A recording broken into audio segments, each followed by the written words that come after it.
Hey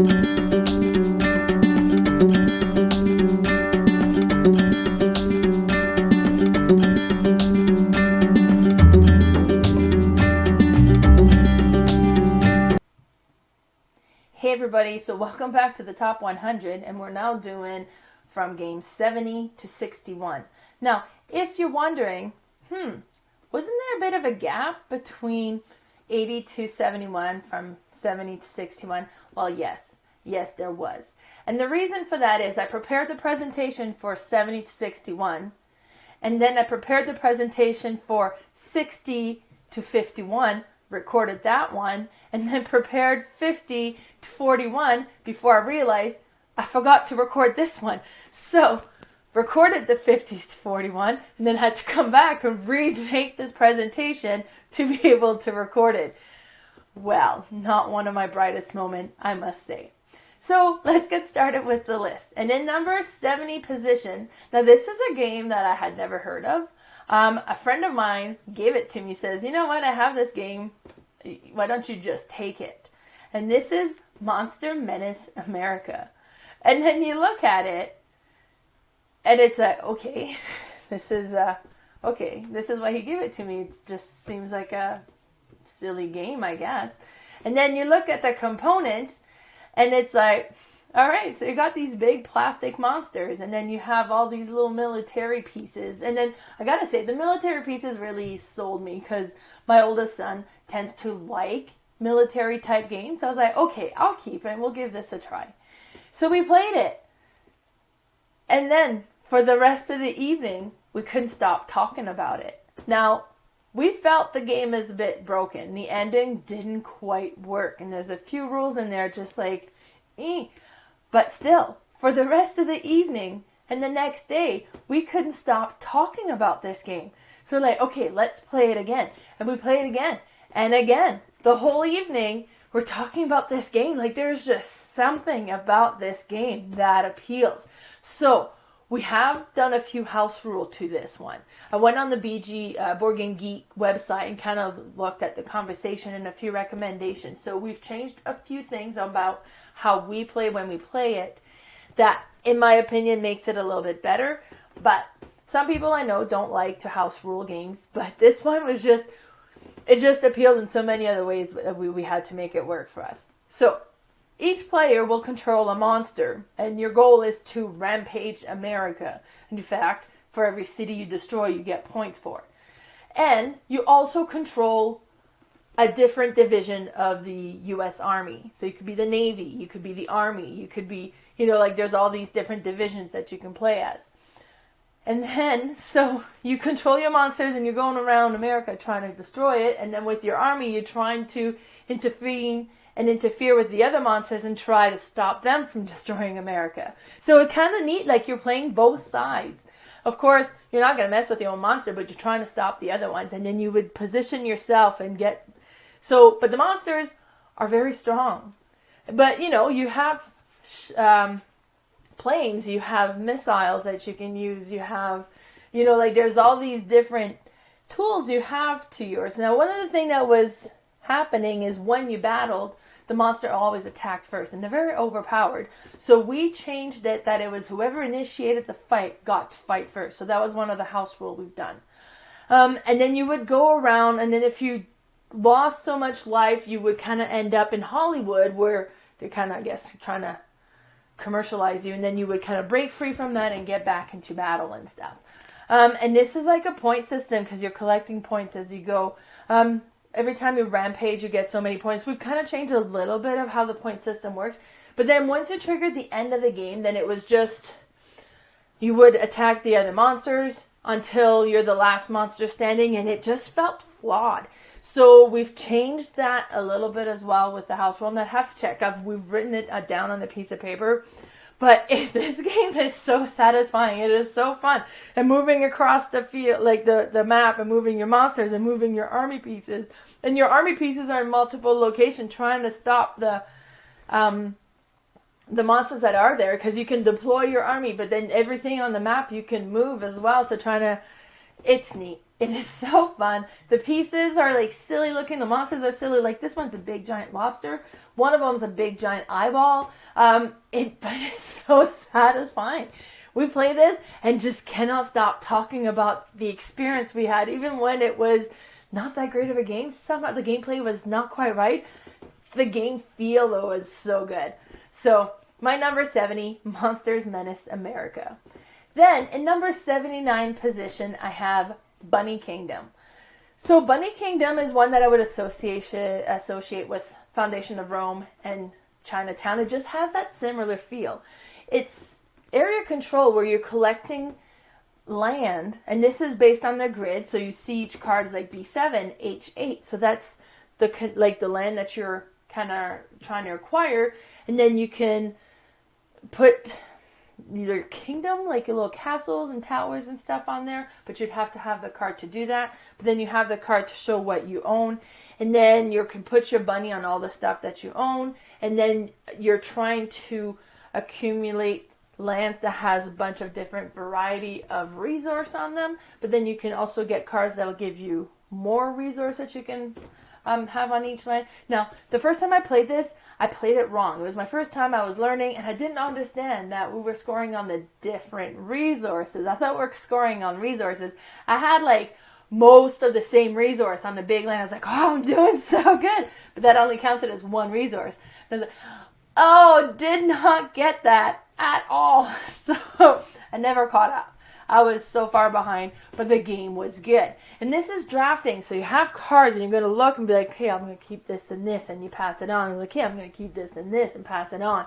So when you're trying to build this kingdom and trying to score the most points at the end, and then when you score, it's going to be the castles that you have in your cluster of land, but you count the towers on each of those castles. So for each tower you have multiplied by the different resources of that cluster is how much you score. So yeah, when it's one resource, not that impressive.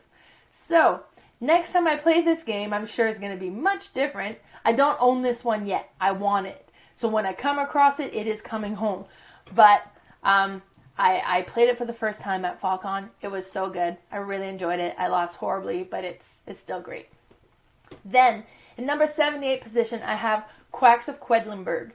I've played this one a few times. I really like this. This is a bag building game where you're pulling things out and push your luck. Now, my spouse does not like this game at all. I still bought this game, and I bought the French version. There's a bit of writing on the cards, but it seems fairly language dependent that I can read them and explain, and I think we'd be able to play the game. But each player gets the player board that's this big cauldron, and you're making a potion. So just the visual appeal already is so good.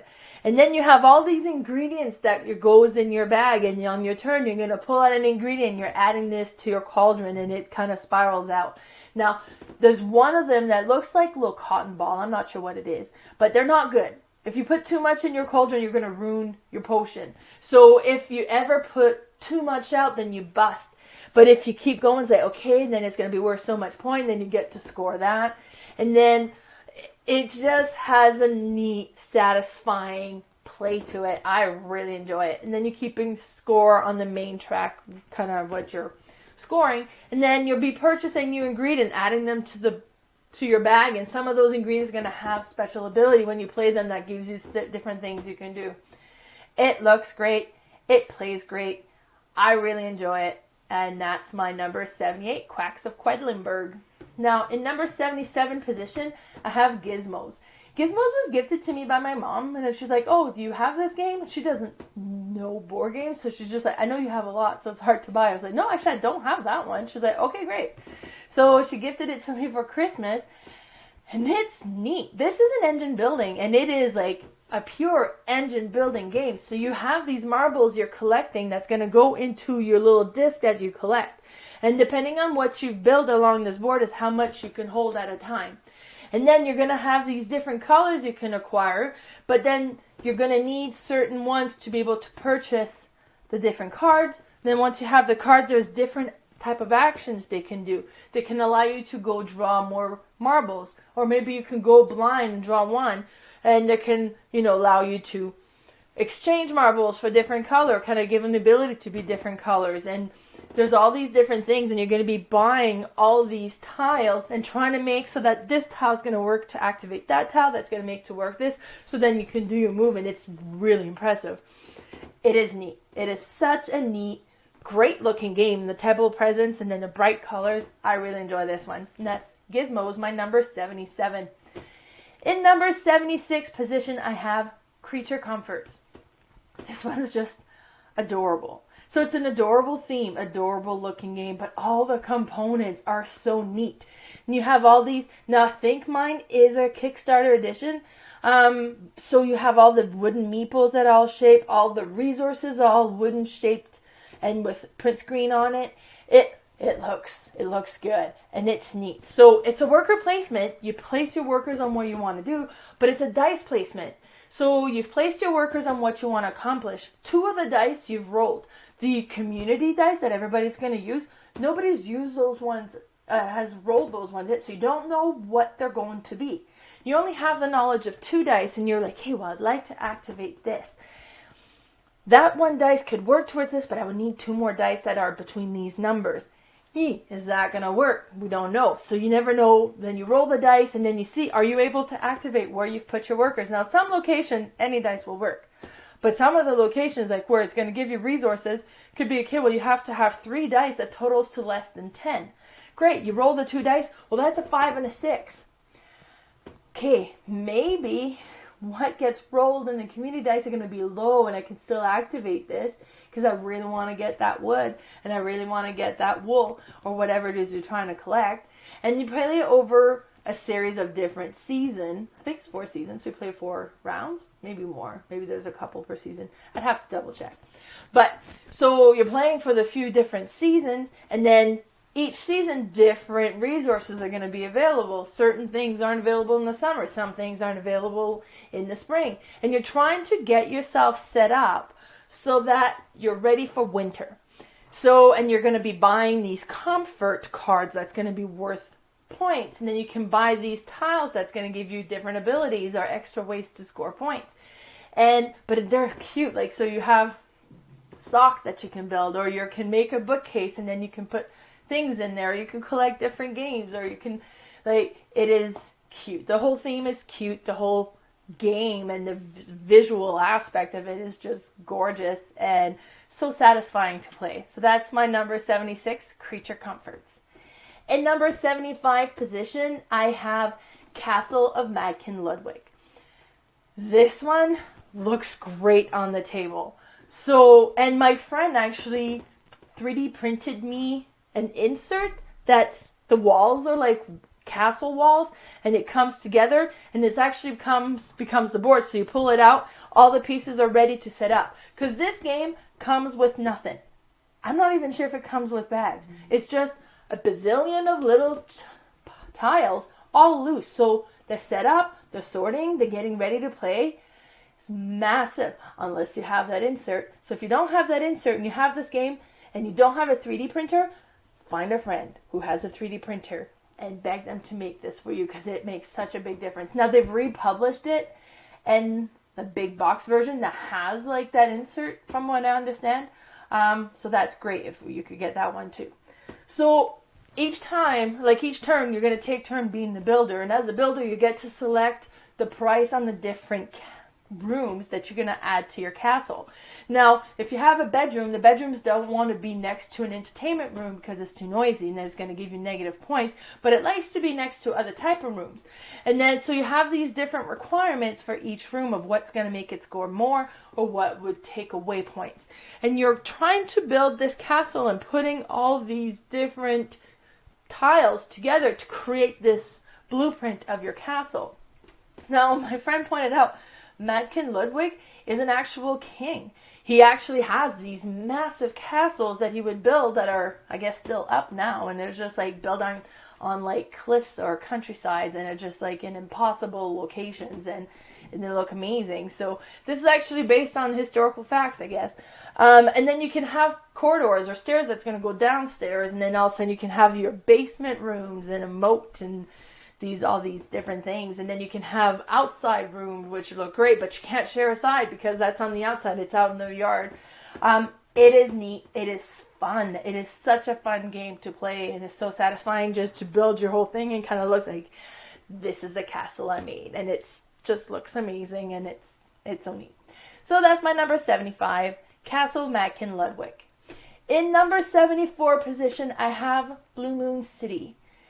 This one is cool. So you have this map that you build with these tiles and you put it out. So from what I understand, the story is this city's been destroyed and you're helping restore it, and these dragons are overseeing, and if they witness you rebuilding stuff, they reward you for it.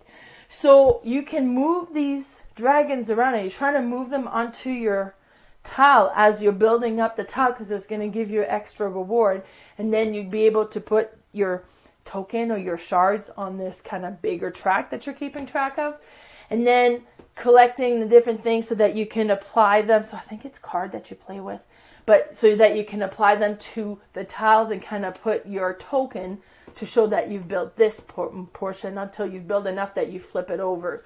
And then when you complete one, you get to collect what's around it as well that's been completed already, so you kind of accumulate more. It is such an interesting game, and the whole concept on how it all comes together, and it's neat. It's a fairly simple game to play, but there's a lot of things you're considering and deciding, and it keeps it very engaging. So that's great. And that's my number 74, Blue Moon City. In number 73 position, I have Architect of the West Kingdom. I was so impressed with this game the first time I played it. It's a worker placement.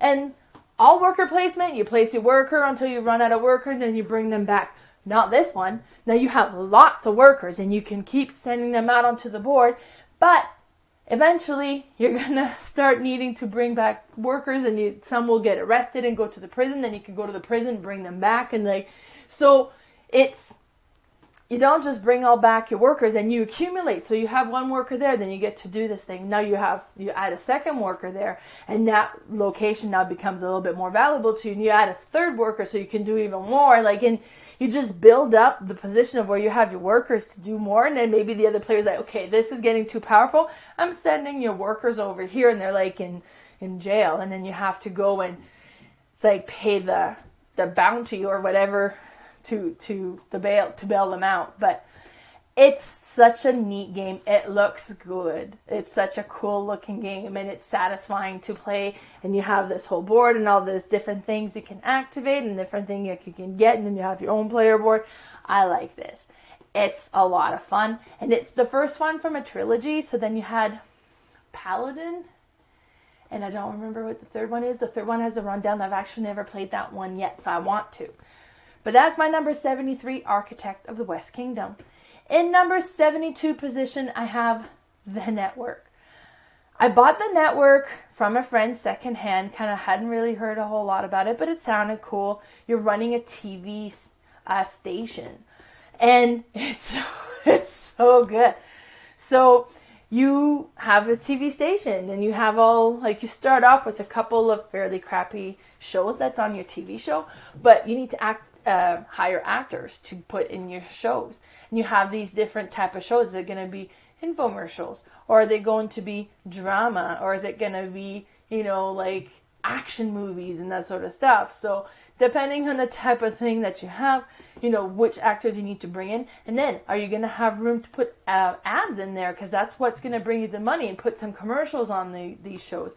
So you can do this. Now, first season, it's going to be bringing in so much viewers. Second season, maybe it gets really popular, brings more viewers. Third season, people are dwindling away, so it brings almost no. And then it's like, okay, it's time to put this in the reruns, and then bring in new, fresh shows into our network, right?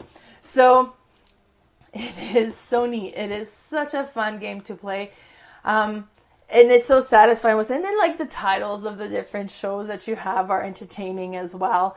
And the pictures, and it's a economic game about running a TV network, and it's really satisfying to play, and it's so good. So that's my number 72, The Network. In number 71 position, which is the last one for this installment, is Near and Far. Near and Far won me over, I think, with the story element. It is a fun to go through the story and kind of figure out what's going to be happening. So you have your map, which is on a book, so you can do all the different maps. So you go on the book, at the map that you're at. On top of that, you have the board that's going to be the village. You start in the village and you get ready to go on this adventure. So you're going to need to recruit companions, going to be part of your party. You're going to need to get resources. You're going to kind of travel around the village, get yourself ready to go on this adventure. Then you're going to go on the map, which is where your village is, and then you're going to go and explore. So it kind of has that fantasy novel theme to it a little bit. Then you're going to go to one location, and it brings out the storybook and says, okay, so you come across this lady crying by the lake, and she says, oh no, somebody kidnapped, whatever, so her pet. And then it's like, what do you want to do? Do you want to refer her, say, oh, you know what, I think at the village somebody was doing that, you should go talk to them. And then you would get so much. But you got to kind of roll to kind of successfully be able to do what you say you'll do. Or you're going to go, well, it's like, I'll hunt him down and get him. But then you're probably going to have an even better roll. So based on who's in your party, what the ability that you have and what you roll, so it has a bit of push your luck as well. And then if you're successful, you get rewards and the story develops in such a way. If you're not successful, you're going to read a different portion and what happens to you. And I love it. It is so good. And then you can put your little tents on the map as you travel to show what you've done, and you're collecting things, and then you kind of tire as you go and either camp out in the great outdoors, you return to the village, and you can acquire items that's going to help out. Like, the whole thing is so thematic, and there's so much story and richness to it that it is very satisfying to play. And that's near and far my number 71. So we are doing our top 50 on the podcast, The Board Game Specialist, me and my friend Carla. So I'm doing the top 50 in this YouTube series as well. But if you want to see what Carla has on her list, be sure to listen into the podcast. I'm also on Instagram as Mel's_boardgame_room. My Facebook page is Mel's Board Game Room. And my YouTube channel is Mel's Board Game Room. So bye, everybody.